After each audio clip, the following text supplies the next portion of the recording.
Baik, sebelumnya Assalamualaikum warahmatullahi wabarakatuh.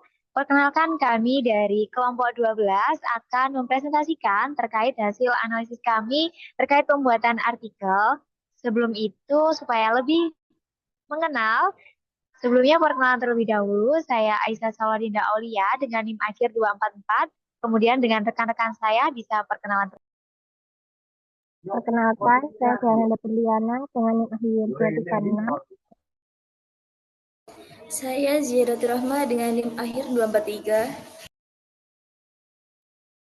Baik, itulah anggota dari kelompok kami. Ada saya sendiri Dinda, kemudian Dea dan juga Zia. Nah, mungkin langsung saja kita mulai ke pembahasannya, yang mana kita mengambil judul terkait artikel kami, yakni berjudul Analisis Kelas Sosial dalam Cerpen dari Masa ke Masa karya Anafis, Kajian Sosiologi Sastra Marxis. Nah, di dalam rangkuman artikel yang kami buat dalam bentuk poster ini, nantinya akan menjabarkan beberapa hal, mulai dari latar belakang, kajian teori, metode penelitian, pembahasan, dan juga kesimpulan. Nah, mungkin tanpa berlama-lama, langsung saja kita ke pembahasan yang pertama, yakni tentang latar belakang. Baik, kepada rekan saya Dea, disilakan untuk menjelaskan. Baik, terima kasih Dinda. Jadi tentang latar belakang ini, seperti yang kita tahu, sastra adalah cerminan realitas sosial yang memuat konflik, ketimpangan, dan pertentangan kelas. Nah, cerpen menjadi salah satu bentuk karya sastra yang sering menyerap isu sosial secara tajam dalam ruang naratif yang pendek. Nah, di sini kami menggunakan cerpen sebagai subjek atau objek penelitian dengan menggunakan pendekatan sosiologi sastra Marxis. Nah, cerpen yang kita pilih adalah cerpen karya Anafis yang berjudul Dari Masa ke Masa, yang mana menurut kelompok kami, cerpen ini tuh menghadirkan kritik terhadap relasi kuasa dan ketidakadilan sosial antar generasi, yang mana dalam cerita cerpennya sendiri itu menghadirkan uh, banyak menghadirkan bagaimana kekuasaan antara generasi tua, generasi muda, dan sebagainya, yang nanti akan dijelaskan lebih lanjut lagi atau lebih dalam lagi pada pembahasan. Nah, melalui pendekatan sosiologi sastra Marxis ini, uh, cerpen dibaca cerpen ini dibaca sebagai refleksi pertarungan ideologi dan dominasi kelas, serta bagaimana kesadaran kelas tokohnya terbentuk, dibungkam atau diwariskan. Jadi, melalui pendekatan sosiologi sastra Marxis ini, kelompok kami akan mengulik atau mengupas lebih dalam lagi dalam cerpen Dari Masa ke Masa karya anarkis ini, uh, ada apa aja sih? Nah, di sini kami mengemasnya pada latar belakang dengan lebih sederhananya, yang mana di cerpen ini nantinya akan ada pertarungan ideologi antara generasi tua dan generasi muda. Juga nanti akan ada dominasi kelas, bagaimana generasi tua mendominasi generasi muda, serta bagaimana kesadaran kelas antar tokohnya itu dapat terbentuk.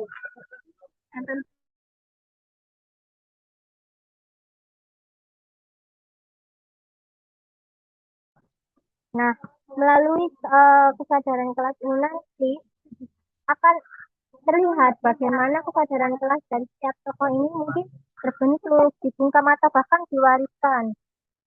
Seperti itu. Nah, untuk penjelasan lebih lanjutnya akan saya serahkan kepada teman saya, Mbak Zia. Baik, di sini ada kajian teori mengenai sosiologi sastra Marxis. Sosiologi sastra Marxis melihat sastra sebagai cermin konflik kelas dan alat ideologis. Sastra memperlihatkan bagaimana kelas dominan mempertahankan kuasa dan bagaimana kelas bawah merespon dengan patuh, melawan, atau bersatu secara kolektif. Nah, dalam sosiologi sastra Marxis ini terbagi menjadi 3 yang dibahas nantinya. Yang pertama ada konsep konflik sosial. Nah, konsep konflik sosial ini merupakan benturan kepentingan antara kelompok-kelompok dalam masyarakat yang disebabkan oleh perbedaan akses terhadap sumber daya, status, dan kekuasaan. Nah, kemudian yang kedua ini ada konsep kesadaran kelas. Konsep kesadaran kelas ini adalah kesadaran bersama dari suatu kelompok tentang posisi dan peran mereka dalam masyarakat, terutama soal ekonomi dan pekerjaan. Nah, menurut Karl Marx, kesadaran ini bukan sekedar tahu bahwa seseorang termasuk kelompok tertentu, tapi juga memahami bahwa ada ketidakadilan antara kaum kaya seperti burjois dan kaum pekerja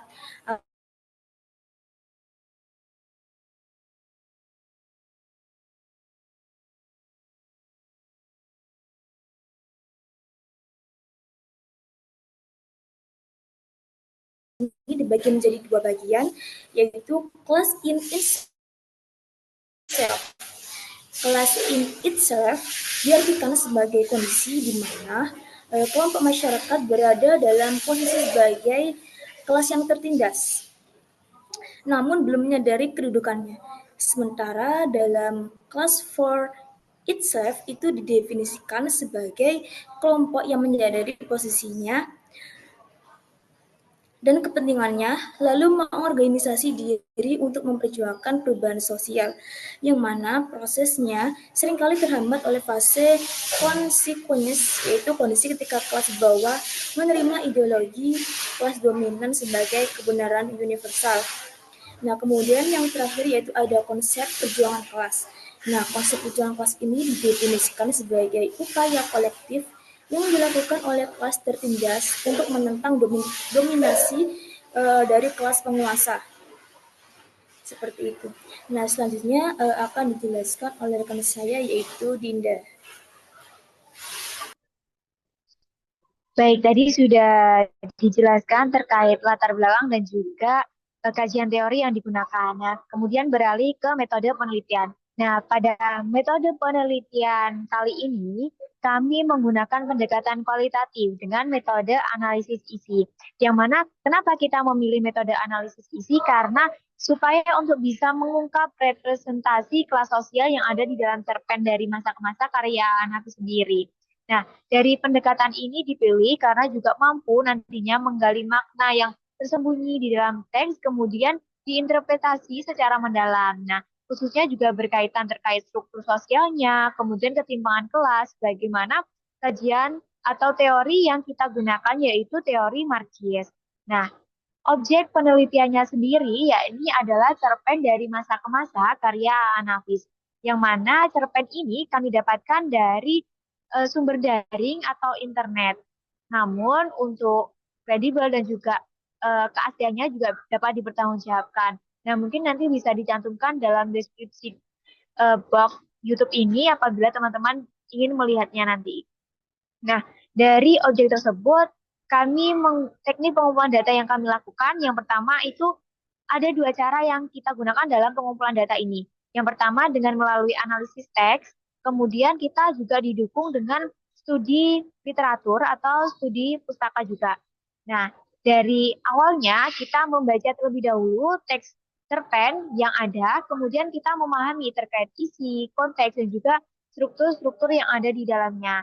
Nah, setelah membaca tersebut, kami sebagai peneliti melakukan pencatatan pada bagian-bagian yang relevan seperti dialognya, kemudian narasi, ataupun juga penggambaran tokoh di dalam cerpen itu sendiri, yang mana mencerminkan terkait kelas-kelas sosial sesuai dengan teori Marxis. Nah, kemudian data ini diklasifikasikan sesuai kategori-kategori kelas sosial yang ada, mulai perjuangan kelas, kemudian konflik, dan juga kesadaran, sesuai teori Marxis juga. Nah, selain itu, dari pengumpulan itu kami didukung dengan studi literatur yang mana kita menggunakan artikel-artikel terkait juga untuk menguatkan proses klasifikasi dan juga menguatkan interpretasi kita. Nah, kemudian setelah terkumpul datanya, kami melakukan teknik analisis datanya dilakukan dengan pendekatan kelas sosial dari sastra Marxis. Nah, dari analisisnya nanti akan berfokus pada tiga hal, yakni tentang konflik kelas, kesadaran kelas, dan juga perjuangan kelas atau tindak kolektif yang dilakukan. Nah, analisisnya juga dilakukan secara cermat tentunya dengan memperhatikan struktur, tokohnya, kemudian narasi, atau simbol-simbol tertentu yang ada di dalam cerpen tersebut, yang mana bisa nantinya kita klasifikasikan sesuai dengan teori yang ada. Itu. Selanjutnya, mungkin kita akan masuk ke bagian pembahasan. Silakan rekan.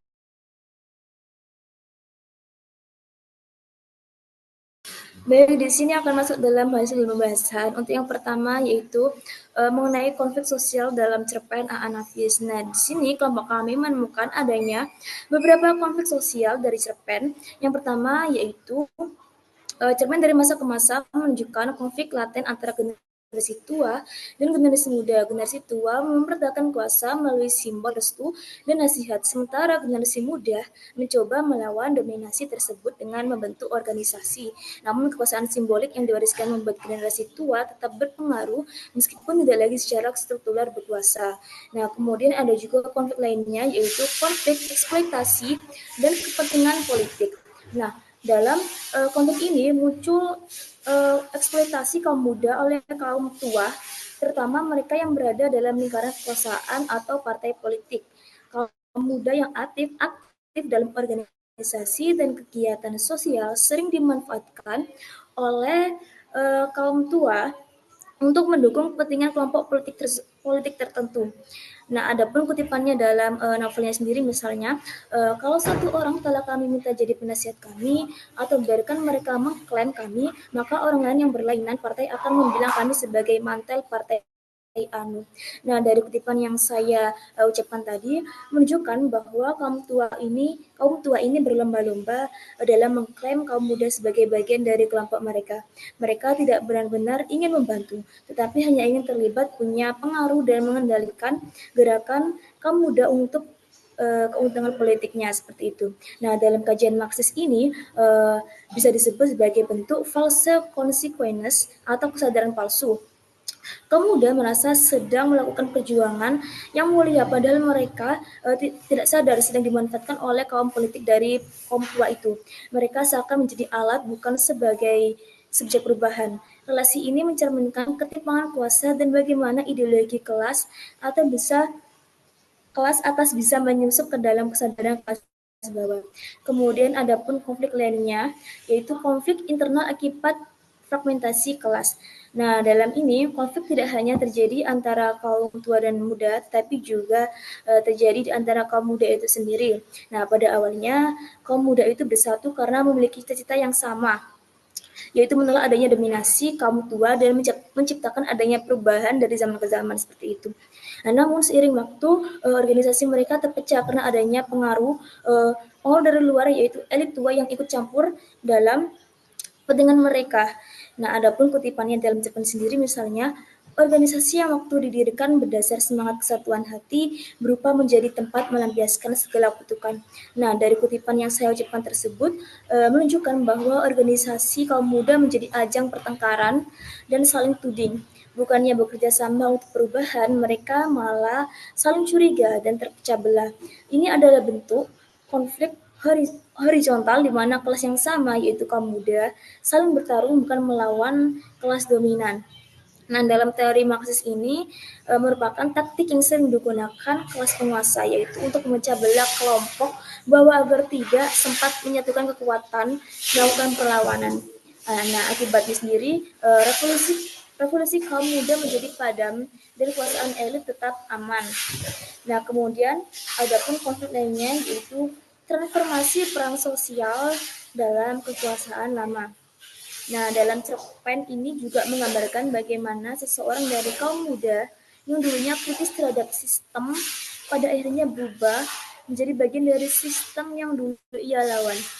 Nah, narator dalam cerpen mengisahkan bagaimana dulu aktif sebagai penulis idealis, tetapi kemudian tumbuh menjadi sosok yang dihormati dan dijadikan rujukan oleh generasi muda baru. Nah, adapun kutipannya dalam cerpen yaitu, saya boleh mengembangkan dada menjadi orang yang dikagumi. Namun lebih nikmat rasanya apabila orang-orang muda itu berkata, sudah bicara pada Pak Nafis. Nah, dari kutipan yang saya ucapkan tersebut menunjukkan adanya ironi sosial.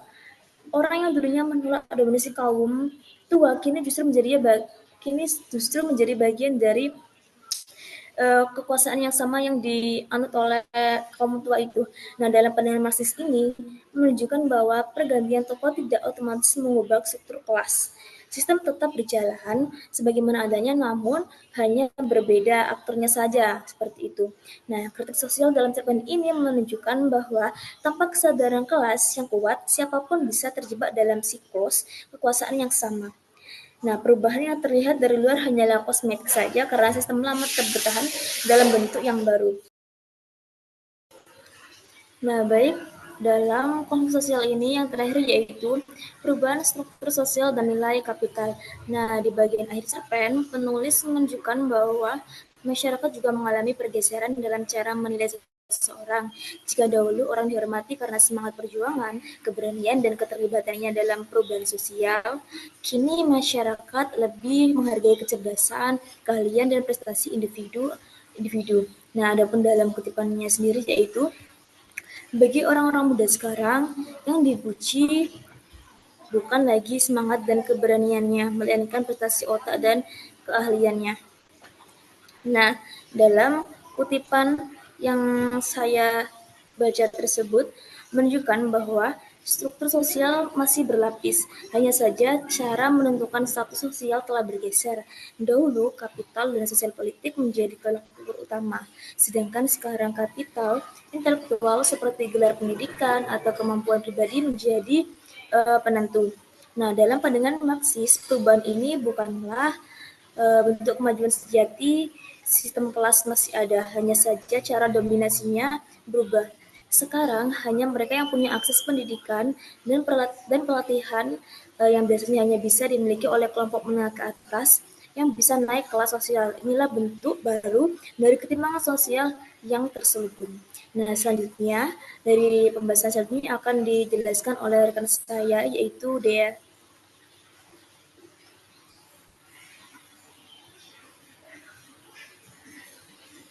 Baik, selanjutnya ada kesadaran kelas. Eh, kesadaran kelas di dalam cerpen dari masa ke masa karya Anafis ini dibagi menjadi tiga, yaitu yang pertama pada false consciousness dalam cerpen, lalu yang kedua ada class in itself dan class for itself, lalu yang ketiga ada eh, aksi kolektif dalam cerpen. Nah, kesadaran eh, yang pertama yaitu false consciousness, yang mana generasi tua dalam cerpen dari masa ke masa ini direpresentasikan sebagai kelas dominan yang memproduksi dan memelihara kesadaran palsu atau false consciousness. Jadi uh, generasi tua di sini digambarkan sebagai sosok yang mendominasi struktur sosial atau yang mendominasi kekuasaan dari generasi muda. Nah, kutipan yang ada dalam cerpen itu adalah kutipan yang ada dalam cerpennya yaitu setiap apapun yang akan kami lakukan selalu pernah akan minta nasihat dulu, minta restu dulu pada orang tua-tua Hanafi.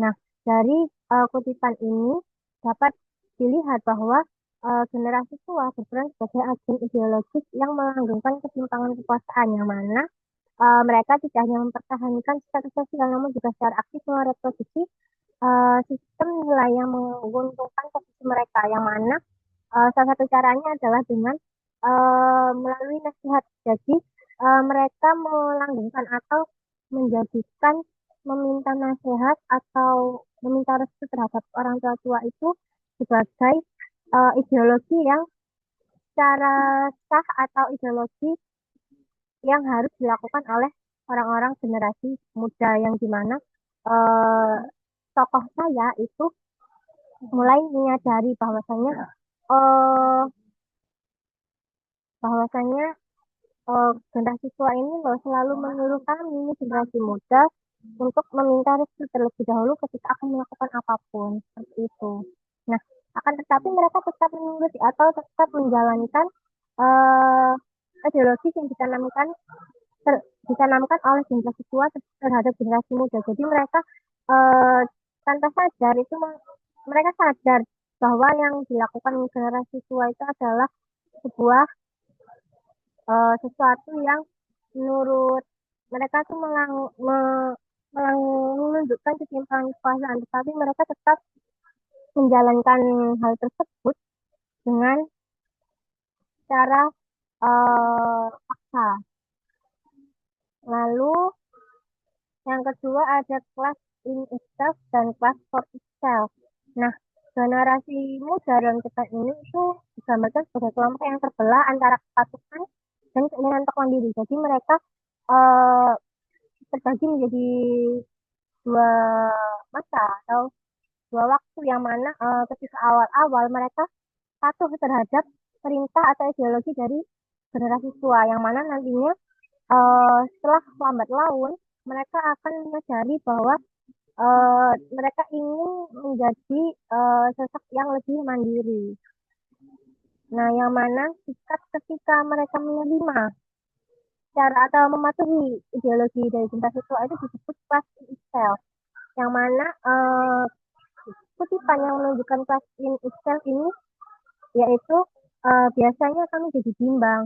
Lalu terpaksa juga kami boyong ke rumah semua orang-orang tua yang patut-patut itu. Nah, dari kutipan ini dapat dilihat bahwa mereka mematuhi mematuhi perkataan dari generasi tua yang meminta generasi muda untuk meminta restu atau meminta izin terlebih dahulu kepada orang-orang tua. Nah, lalu ketika mereka sudah meminta restu itu, generasi muda kutipan ini juga menggambarkan bahwa generasi muda menerima ketergantungan sebagai takdir yang mana masih menyadari sebagai class in itself seperti tadi. Nah, lalu untuk uh, dalam kesadaran kelas yang nantinya akan menghambat kesadaran kesadaran kelas for itself yang diperlukan untuk perubahan sosial.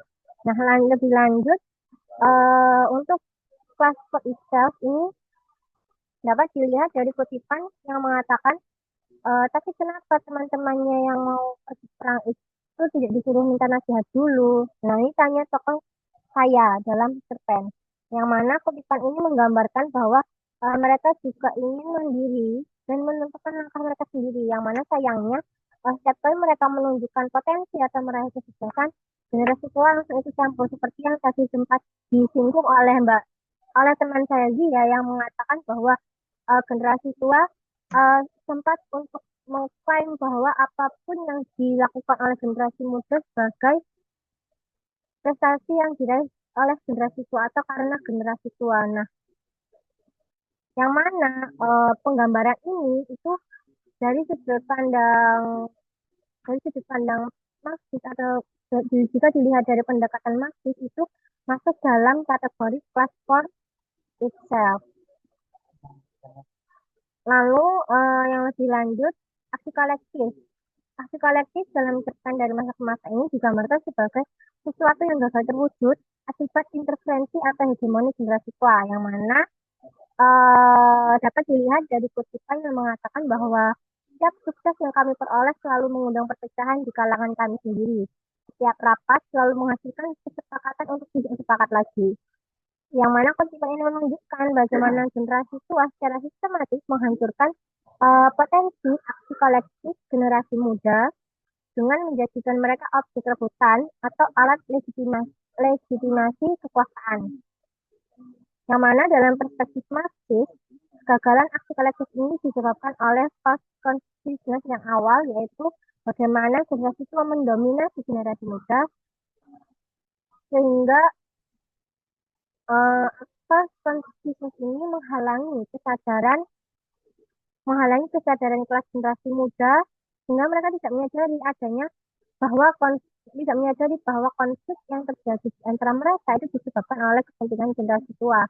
Mereka hanya beranggapan bahwa mungkin ketika awalnya mereka sepakat dan akhirnya menjadi tidak sepakat, mereka berpikir bahwa ada sedikit permasalahan atau ada perbedaan antara kedua belah pihak. Padahal ada sedikit campur tangan dari generasi tua seperti itu.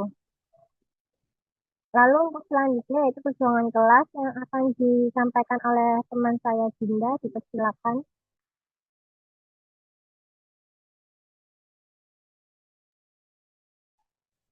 Baik, selanjutnya yaitu ada perjuangan kelas. Perjuangan kelas tadi sudah sempat disinggung pada kajian teori kita, di mana ini merupakan sebuah tindak kolektif atau upaya dari suatu kelas, yang mana perjuangan kelas ini merupakan sebuah upaya kolektif yang dilakukan oleh kelas-kelas yang merasa tertindas untuk menentang dominasi kelas penguasanya.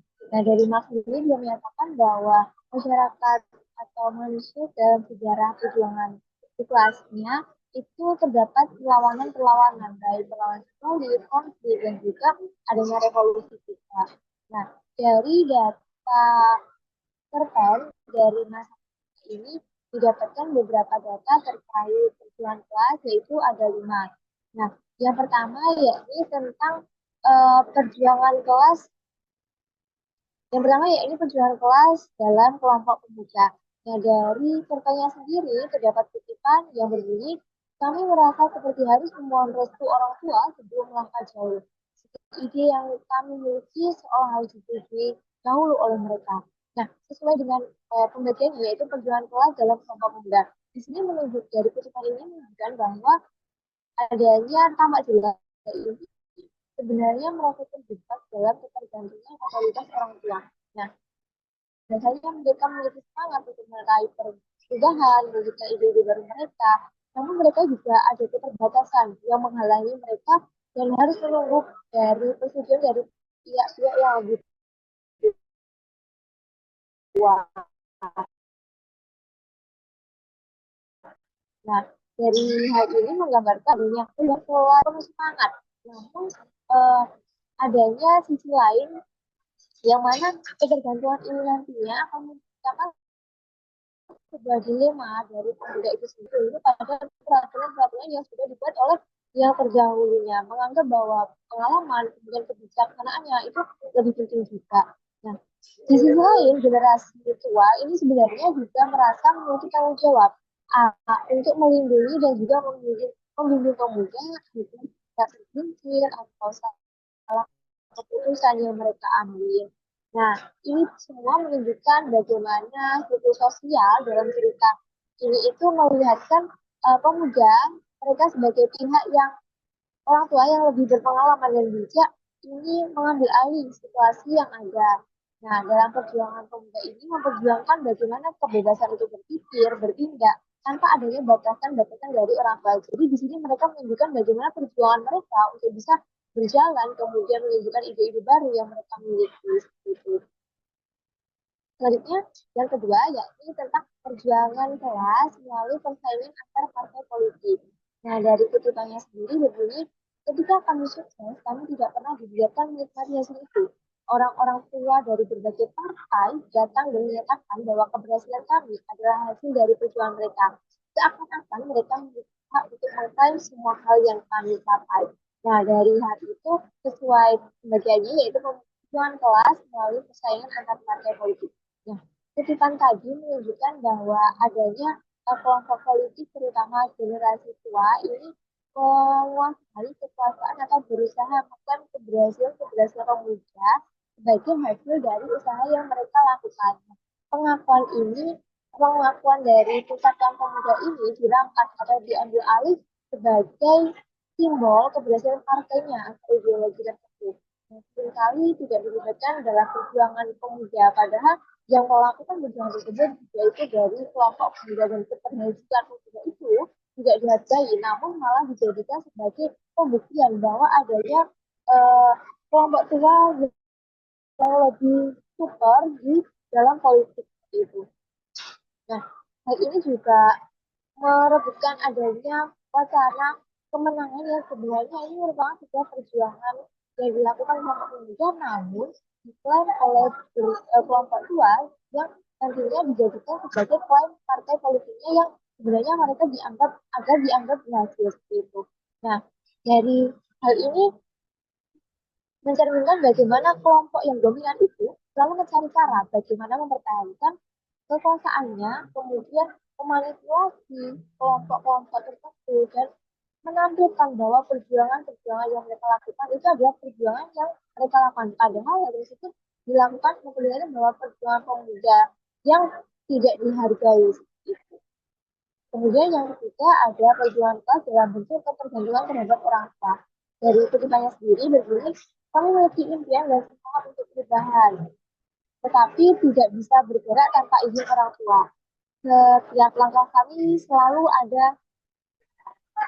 selalu ada yang mengekang. Nah, dari kutipan ini menunjukkan bahwa perjuangan kelas bukan semata-mata terkait ekonomi ataupun status sosial, tetapi juga menyentuh tentang kekuasaan juga, kemudian kultur juga. Nah, di sini generasi tua ini mereka menjadi pihak yang menentukan mana tindakan yang layak diambil dan mana yang tidak. Yang ini tuh menciptakan ruang gerak sempit bagi generasi muda. Padahal mereka punya ide inovasi yang memiliki potensi besar pada dasarnya. Nah, sehingga pemuda ini seolah-olah telah terbiasa menjadi tunduk kepada sistem yang menghasilkan mereka untuk selalu memohon restu, memohon dukungan, dan semua proses-proses yang mereka lakukan. Begitu. Selanjutnya yang keempat yaitu strategi untuk melemahkan solidaritas kelas. Kutipannya sendiri yakni begini, kalau satu orang telah kami minta menjadi penasihat kami atau biarkan mereka mengklaim kami, maka orang lain yang berlainan partai akan membilang kami sebagai mantel partai, sehingga partai lain bisa sakit hati. Nah, dari kutipan tersebut mencerminkan bahwa kaum muda ini mengalami dilema representasi politik, yang mana niat mereka baik untuk meminta bimbingan kepada orang kelompok partai tua, namun dimanfaatkan oleh kelompok politik ini untuk mengklaim keberpihakannya, yang mana menciptakan persepsi bahwa gerakan kaum pemuda ini tidak netral atau memperkuat posisi untuk menjadi sebuah agen perubahan atau menjadi kekuasaan besar. Nah, kemudian yang kelima yakni upaya perlawanan sosial. Yang mana dalam kutipannya sendiri berbunyi, anak-anak muda waktu saya muda dulu punya kegiatan yang bermacam-macam. Jika tidak ikut memangku senjata, misalnya bikin sandiwara, ikut diskusi, menghadapkan kursus, pameran, bahkan juga pasar malam.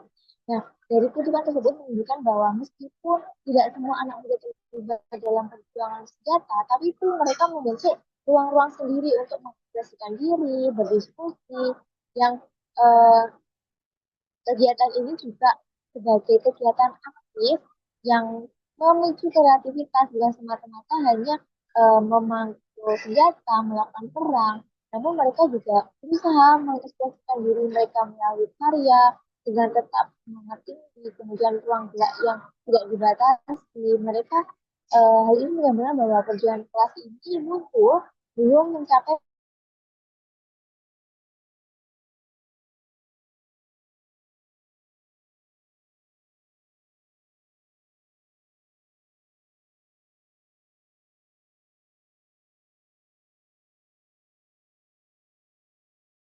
karena tadi sudah disebutkan mengenai pembahasan ada juga terkait konflik, kesadaran, dan juga perjuangan kelas. Sekarang kita masuk di uh, kesimpulan yang akan dibacakan oleh rekan saya. Mungkin kepada dia atau dia dijelaskan.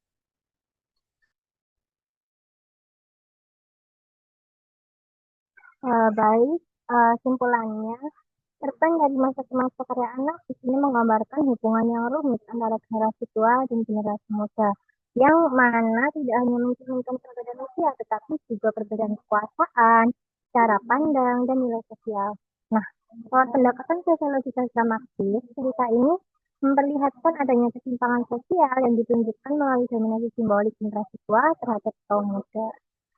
Jadi tidak hanya dari cerpen anak ini tidak hanya memperlihatkan atau menceritakan kisah tentang bagaimana uh, bagaimana generasi muda yang berjuang untuk untuk memperjuangkan kebebasan mereka, namun pada akhirnya mereka mengulang kesalahan dari generasi tua, melainkan juga bagaimana generasi muda perjalanan generasi muda dari yang tadinya mengalami false consciousness lalu kemudian menjadi class in self, class out self, simbolnya konflik lalu hingga sampai ke perjuangan kelas, yang mana cerpen ini cocok sekali jika dianalisis menggunakan pendekatan sosiologi sastra dari Marxis. Nah, saya kembalikan kepada moderator. Baik, terima kasih untuk teman-teman yang sudah mempresentasikan, juga teman-teman yang sudah menyimak video ini. Mungkin juga terima kasih kami ucapkan kepada Angga selaku pengambil dosen pengampu sosiologi sastra. Cukup sekian presentasi dari kelompok 12. Mohon maaf apabila dari kami terdapat salah kata ataupun juga kekurangan. Saya Dinda, mewakili dia dan juga Zia. Mohon maaf dan kami undur diri.